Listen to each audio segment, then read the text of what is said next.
जय माता दी दोस्तों, एक बार फिर से स्वागत है आपका मेरे चैनल हाउसवाइफ प्रतिभा व्लॉग में। और आज की वीडियो में आप देखेंगे कि मैंने यहाँ पर गुलदाउदी की शॉपिंग की है, मतलब परचेज किया है क्राइजेंथेमम के प्लांट को।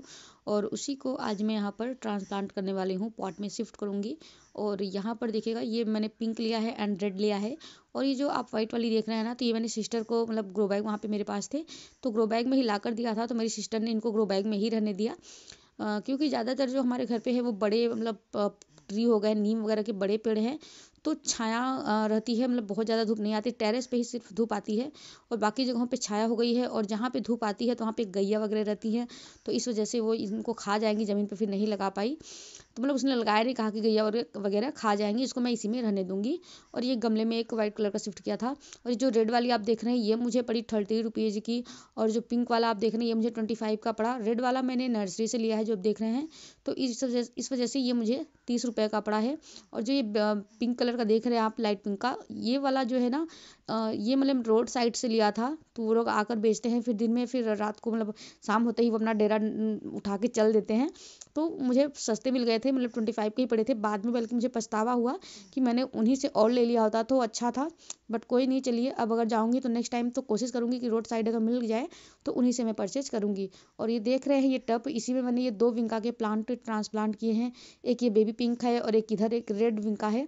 तो बस मैंने ले लिया कि अगर इस सीज़न में इनको बचा ले गई सर्दियों में, तो फिर ये जो गर्मियों आएंगी उनमें मैं इनको कटिंग से भी रेडी कर लूँगी, मतलब फरवरी में। और इनके सीड्स भी, एक में रेड वाले में सीड्स भी बने हैं, तो इनको सीड्स से भी मेरा मतलब तैयार कर लूँगी। और इसी में मैं गुड़ाई कर दे रही हूँ, जो मिट्टी है इसकी उथल पुथल कर दूँगी। इसे मैंने गेंदे के बीज बोए थे, बट पता नहीं क्या हुआ कि मेरे गेंदे के जो सीड्स हैं वो उगे ही नहीं, मतलब ख़राब हो गए पूरे के पूरे। तो इसी में मैं गुड़ाई कर दे रही हूँ पूरा एक बार अच्छे से। और इसी में मैं इन दोनों ही प्लांट को लगाऊंगी, ट्रांसप्लांट करूँगी। फ्रेंड्स, इसी में ट्रांसप्लांट इसलिए करूँगी क्योंकि जब मैं जाऊँगी तो अगर मतलब थोड़े से स्पेस में मैं ज़्यादा प्लांट्स ले जा सकूँ, इस वजह से मैं इसमें मतलब कम स्पेस में ज़्यादा प्लांट्स लगाती हूँ। फिर बाद में आपको मैं इनको मतलब ट्रांसप्लांट करके भी दिखा देती हूँ, रिपोर्ट करके अलग अलग पॉट में शिफ्ट जब करती हूँ, तो वो वीडियो भी मैं आपसे शेयर करती हूँ। इसके पहले भी अगर आपने देखा होगा तो मिट्टी के गमले में मैंने एक साथ 4-5 पेड़ लगाए थे जब यहाँ से मैंने परचेज किया था।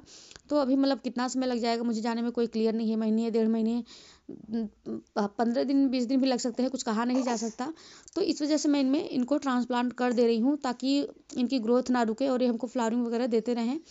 तो इसी में मैं दोनों को करूँगी। गुड़ाई कर दी है, इसके बाद मैंने यहाँ पर जो है काउ डंग कंपोस्ट, यानी कि जो गोबर की खाद होती है, उसको मैंने यहाँ पर मिला दिया है इसमें अच्छे से, ताकि हमारा जो मिट्टी है ये न्यूट्रिशनल मिट्टी रेडी रहे। क्योंकि मिट्टी मेरी पहले से ही विंका के लिए वेल ड्रेन सॉइल हमने तैयार की थी, तो सॉइल तैयार करने का तो झंझट है नहीं, तो सिर्फ मैंने इसमें गोबर की खाद 3-4 मुट्ठी मिला दी है। और मिट्टी कैसे तैयार करनी है फ्रेंड्स, तो सिंपल सा है, आपने वेल ड्रेन सॉइल तैयार करनी है। आप जो है 50% आप मतलब मिट्टी की मात्रा गार्डन सॉइल जो हमारी होती है वो आप 50% ले सकते हैं। और इसमें आप 20% बालू, 30% खाद मिला लीजिए, या फिर आप चाहें तो दोनों की मात्रा बराबर कर सकते हैं, मतलब 25% बालू और 25% खाद, इस तरह से भी आप चाहें तो रेडी कर सकते हैं। और अब बारी आती है इन प्लांट्स को ग्रो बैग से निकालने की। तो मिट्टी में नमी है, तो देखिए ग्रो बैग कैसे आपने निकालना है, मैं एक हाथ से वीडियो शूट कर रही हूँ। तो आपने साइड साइड से जब इनको पुश करेंगे, दबाएंगे, तो ये मतलब ग्रो बैग को छोड़ देंगी, जैसे कि देख रहे हैं मैं इसी तरह से यहाँ पे इनको निकाल रही हूँ। और जो मतलब मेरा ये वेस्ट दिख रहा है आपको ना, फूल वगैरह है, पत्तियाँ वगैरह, साइड में आप गमलों में किनारे पे दबाते जाइए, तो ये बहुत जल्दी डिकम्पोज होके हमारे प्लांट्स को फर्टिलाइजर मतलब के रूप में हमारे प्लांट्स को न्यूट्रिशन देती रहेंगी। तो सूखी पत्तियाँ आप साइड में दबा सकते हैं गमलों के किनारों पे। तो देखिए इस तरह से हमने ये आसानी से यहाँ से इसको निकाल लिया है। और निकालने के बाद लगे हाथों फ्रेंड्स हम इसकी जो है ना ट्रिमिंग भी करेंगे। तो देखिए फ्रेंड्स, इस तरह से चाकू से हमने मिट्टी का जो एक्स्ट्रा पोर्शन है वो कट कर देना है। आपने रूट बॉल से छेड़खानी नहीं करनी है, इसीलिए मैं साइड साइड से जो है कट कर रही हूँ। और चूंकि इनका सीजन चल रहा है तो इस वजह से हम इनकी मतलब प्रूनिंग वगैरह कर सकते हैं। और नीचे की साइड पे जो छोटे छोटे मतलब दिख रहे हैं ना, इनको हम निकाल के इनकी कटिंग्स लगा लेंगे। और देखिए यहाँ पर हमारा ये इस तरह से एलोवेरा जेल है, तो एलोवेरा जेल में डिप करके आपने इनकी कटिंग्स को लगाना है। और ये कटिंग्स तो चलिए हम बाद में लगाएंगे, सबसे पहले हम अपना प्लांट्स लगा लेते हैं। तो इसी तरह से देखिए गुड़ाई करने के बाद आपने इसमें एक गड्ढा तैयार करना है और इसी गड्ढे में आपने अपने प्लांट्स को लगाना है। तो देखिए ये गड्ढा अच्छे से रेडी करना है और फिर हम इसी में अपना प्लांट्स लगा देंगे। तो फ्रेंड्स, जिस तरह से मैंने ये वाला किया है उसी तरह से हम इस सेकंड वाले प्लांट को भी ग्रो बैग से निकालेंगे। और ग्रो बैग से निकालने के बाद हमने इसकी भी साइड की मिट्टी को मतलब कट करना है इसी तरह से। इससे हमारे रूट की ट्रिमिंग भी हो जाएगी और हमारा प्लांट शॉक में भी नहीं जाएगा। आप जब भी नर्सरी प्लांट खरीदने जाते हैं तो प्लांट्स को एक बार ज़रूर चेक करें कि उसमें कोई कीड़े वगैरह तो नहीं लगे हैं, उसमें स्नेल्स वगैरह प्लांट की मिट्टी पे तो नहीं है। अगर मिट्टी स्नेल्स वगैरह है तो उसी के साथ वहीं पे उस स्नेल्स को बाहर कर दीजिए और फिर प्लांट आप घर पे ले आइए और अपने बाकी के पौधों के साथ कम से कम उनको 3 से 4 दिनों के लिए रख दीजिए। इससे क्या होगा कि हमारा जो प्लांट है वो अपना इन्वायरमेंट चेंज जो उनका हो जाएगा, तो जब हमारे प्लांट्स के साथ रहेंगे तो वो उसमें एडजस्ट कर लेंगे हमारे इन्वायरमेंट में और फिर वो आराम से आपका लग जाएगा, पौधा शॉक में नहीं जाएगा। लेकिन अगर आप तुरंत ला के ट्रांसप्लांट कर देते हैं तो क्या होता है कि हमारा जो प्लांट है वो शॉक में चला जाता है। इस वजह से कभी भी नर्सरी से या कहीं से प्लांट लाने के बाद तुरंत ट्रांसप्लांट नहीं करना चाहिए। आप जैसे लाए हैं उनको मतलब अपने प्लांट्स के साथ रख दीजिए। और साइड साइड की मिट्टी हटा दी है मैंने, क्योंकि थोड़ी सी चिकनी मिट्टी थी, मतलब सैंड नहीं मिक्स था इस मिट्टी में, मुझे मात्रा कम लग रही थी तो मैंने साइड की मिट्टी हटा दी। और बीच का जो पोर्शन था रूट बॉल का वो इसमें पड़ा रह गया। और यहाँ साइड में कान्हा ने बीज बोए थे, ये 4 o'clock के बीज हैं और दोनों के दोनों उग गए हैं। और अभी तो मतलब मैंने इसमें 4 प्लांट लगा दिए प्लस 2 4 o'clock के हैं। और फ्रेंड्स, बात करूँ तो इसमें हम तकरीबन कम से कम अभी 2 प्लांट और इसमें लगा पाएंगे जाने के पहले। तो देखिए, इस मिट्टी को हम फेंकेंगे नहीं, इसी मिट्टी में मैं अपनी बाकी की कटिंग वगैरह लगा लूँगी। इसमें मैं सिर्फ कंपोस्ट मिक्स करूँगी इस मिट्टी में और बाद में हमारी ये मिट्टी कटिंग वगैरह लगाने के काम में आ जाएगी। और थोड़ा सा बालू भी मिक्स करना है कंपोस्ट के साथ साथ, क्योंकि मिट्टी नर्सरी से लाई है और ये मिट्टी बहुत हमारे लिए कीमती होती है, क्योंकि यहाँ गांव में तो बहुत ही ईजिली सारी चीज़ें अवेलेबल होती हैं। बट शहर में क्या होता है कि हम लोगों को मिट्टी की प्रॉब्लम हो जाती है, कई बार तो मिट्टी परचेज करने पड़ते हैं। फिलहाल अभी तक तो मैंने परचेज नहीं किए हैं, लेकिन परचेज करनी पड़ती है। और ये वाली मिट्टी मैं इसमें भर रही हूँ, बाद में इसमें मैं कुछ कटिंग्स लगा लूँगी। तो फ्रेंड्स, इनको लगाने के बाद आपने करनी है इनमें वाटरिंग। और वाटरिंग मैंने भी नहीं किया। सबसे पहले तो ये देखिए, यहाँ पर ये जो गुलदाउदी की कटिंग है, ये कटिंग्स हम लगा लेंगे। आप देख रहे हैं कितना छोटा सा प्लांट है। और नीचे की 2 से 3 पत्तियाँ आपने हटा देनी है और इसके बाद इसको एलोवेरा में डिप करना है, एलोवेरा जेल में मतलब आप डिप करिए तो, और कटिंग्स को लगा दीजिए। इससे क्या होगा कि हमारे प्लांट्स में रूट्स बहुत जल्दी बनेंगे, क्योंकि जो एलोवेरा होता है वो रूटिंग हार्मोन का काम करता है। एलोवेरा में डिप कीजिए या फिर आप हल्दी पाउडर का यूज भी कर सकते हैं कटिंग लगाने के लिए। और अगर आप फंगीसाइड वगैरह यूज करते हैं या फिर रूटिंग हार्मोन का, तो आप वो भी कर सकते हैं।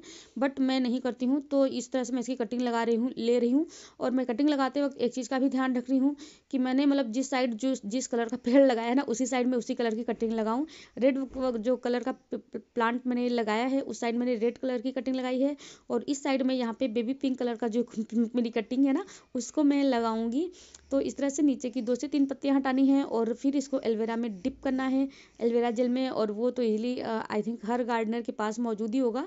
तो इसमें डिप करने के बाद आप फटाफट से अपनी कटिंग लगा लीजिए। और यहाँ पर मैं इसकी कटिंग लगा लूँगी, देखिए कुछ इस तरह से। और ये हमारी प्यारी सी कटिंग छोटी सी तैयार है। अगर प्लांट तैयार हो जाएगा तो मैं आपको दिखाऊंगी जरूर जरूर। और इसका रिजल्ट इस बात पर निर्भर करेगा कि इसमें छोटा सा हमारा छोटू सा एक मतलब बर्ड्स बनी हुई है। अगर ये खिल जाएगा तो समझ लीजिए कि हमारी कटिंग चल गई है। और देखिए, ये छोटा वाला भी है तो इसको भी मैं लगा लूँगी, फेंकूंगी नहीं, क्योंकि इसके पहले मैंने छोटी छोटी कटिंग्स तैयार की हैं और वो बहुत ही ईजिली ग्रो हो गई हैं। लेकिन आपने क्या करनी है, आपने कटिंग लगाने के लिए तकरीबन 5 से 6 इंच की कटिंग लेनी है, या फिर 4-5 इंच की कटिंग भी बहुत आसानी से चल जाती है। फिलहाल तो आप देख सकते हैं मैं 1 इंच की कटिंग भी यहाँ पर लगा रही हूँ। तो इससे क्या होगा कि अगर हमारा एक हाथ प्लांट खराब होता है तो ये कटिंग्स भी रेडी रहेंगी। बट ऐसा होगा नहीं, क्योंकि प्लांट खराब नहीं होंगे। लेकिन हाँ, फिर भी आपने कटिंग्स लगा के उनको हमेशा मल्टीप्लाई कर लिया करिए। इससे फ़ायदा होगा कि बाई चांस और वाटरिंग से या किसी रीजन से आपका प्लांट खराब होता है तो आपके पास और भी प्लांट्स रेडी रहे। बैकअप प्लान हमेशा अपने साथ रखना चाहिए हर एक गार्डनर को, क्योंकि मौसम है, मौसम की मार कई बार प्लांट्स झेल नहीं पाते हैं और चले जाते हैं, हमारा साथ छोड़ देते हैं। तो ऐसे में हमने उनकी कटिंग्स को लगा करके पहले से ही उनको डिवाइड करके कई सारे प्लांट्स बना लेने चाहिए। तो ये हमारे लिए ही अच्छा रहेगा। और ये गुलदाउदी एक ऐसा प्लांट है कि ये मतलब पूरे साल रहता है। सर्दियों में ये हमको भर भर के फ्लावरिंग देते हैं और गर्मियों में आप इनकी थोड़ी सी केयर कर लीजिए तो ये हमको मतलब एक हरी भरे, इनकी जो पत्तियां होती है बहुत ग्रीनिश दिखाई देती है, बहुत अच्छी लगती हैं। तो ये हमारे गार्डन को एक बहुत ही अच्छा सा लुक देती हैं। और गर्मियों में इनकी केयर कैसे करनी है उसकी वीडियो मैंने ऑलरेडी अपने चैनल पे बना के रखी है, तो आप उसका वीडियो भी देख सकते हैं, गर्मियों में इनको सेव करने के लिए कैसे करना है। तो अभी तो ये महंगी मिल रही हैं मतलब, लेकिन बाद में जब हम इनको लेंगे ना, मतलब अभी जाएंगे तो 70-80 रुपये कहीं कहीं पड़ता है, बट मुझे तो सस्ते में पड़ गई, आपने देखा ही है। लेकिन गर्मियों में ये और भी सस्ती मिल जाते हैं जब इनका सीजन जाने लगता है। ऑफ सीजन में मैं आपको कई बार बता चुकी हूँ कि ऑफ सीजन में जो हमारे प्लांट्स होते हैं वो हमको काफ़ी सस्ते में मिल जाते हैं। और मैं ज़्यादातर कोशिश करती हूँ कि ऑफ सीजन में ऐसे प्लांट्स जो हम सेव करके रख सकते हैं उनको ले सकूँ। तो अभी तो मैंने 2 ही कलर लिए हैं और ये ड्रॉप वाली वैरायटी है दोनों, बट मैं कोशिश करूँगी सीजन जाने से पहले इनकी जो लॉन्ग वाली वैरायटी आती है ना, मैं वो भी खरीद लूँ। और क्योंकि वो मतलब ज़्यादा अच्छी लगती है मुझे। ये भी ठीक है लेकिन बड़ी वाली रहती है, तो अगर आप उनकी प्रूनिंग टाइम टू टाइम करके उनको अच्छा सा शेप दे लेते हैं बारिश के सीजन से ही, तो उसमें बहुत ज़्यादा फ्लावरिंग आपको देखने को मिलेगी। तो देखिए इसके बाद आपने करनी है वाटरिंग, और एक बार वाटरिंग करने के बाद जब इसकी मिट्टी आपको सूखी हुई दिखे तभी आपने वाटरिंग करनी है, क्योंकि सर्दियां हैं तो इसमें ऐसा तो है नहीं कि बहुत जल्दी से मिट्टी सूख जाएगी। कम से कम 5-6 दिन तो मिट्टी सूखने में लगेंगे ही लगेंगे। और इनको कहीं पर भी रख दीजिए आप, क्योंकि इनको ये नहीं है कि आपने शेडी एरिया में रखना है, क्योंकि बहुत ज़्यादा सर्दियाँ हैं तो धूप नहीं निकल रही है। तो ऐसे में मैं इनको ओपन एरिया में ही रखवा दिया है। मैंने इनको छत पे सिस्टर के साथ भेज दिया था, और मैं तो छत पे चढ़ती नहीं हूँ। तो फ्रेंड्स ये था एक छोटा सा मेरा मतलब वीडियो जो मैंने आपसे शेयर किया मेरी शॉपिंग का। तो आई होप आपको वीडियो अगर पसंद आई हो ना तो फटाफट से लाइक कर दीजिएगा और अपने दोस्तों के साथ शेयर कीजिएगा, ताकि आपको इस वीडियो का लाभ ले रहे हैं साथ ही आपके दोस्त भी इस वीडियो का लाभ ले सके। तो फ्रेंड्स फिर मिलेंगे नेक्स्ट वीडियो में कुछ नई जानकारी के साथ, कुछ नए प्लान्स के साथ। तब तक के लिए जय माता दी।